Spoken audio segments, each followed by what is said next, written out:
প্রবাসীরা যে সত্যিই প্রবাসে থাকে এটি মনে করিয়ে দিতেই বোধহয় প্রতি বছর ঈদ আসে।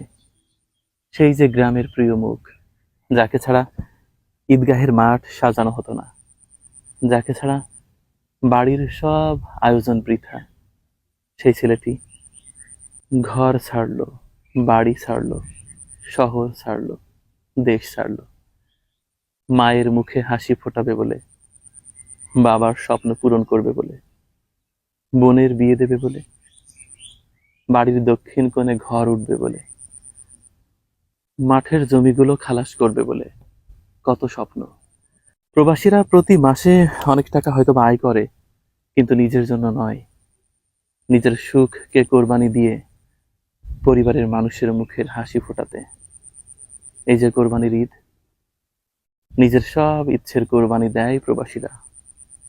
বাড়িতে টাকা পাঠায়, বাবা মা ভাই বোন আত্মীয় স্বজন সবাই যেন ভালোভাবে ঈদ করতে পারে। আহারে প্রবাস জীবন! প্রবাসীরাই জানে ঈদের দিন কতটা কষ্টের। আমাদের কাছে ঈদ মানে আনন্দের হলেও প্রবাসীদের কাছে কষ্টময় একটা দিন, ঈদের দিন। চিত্ত মিডিয়ার যে সমস্ত দর্শক প্রবাস জীবনে আছেন, সকলকে জানাই পবিত্র ঈদ উল আজহার শুভেচ্ছা। ঈদ মোবারক।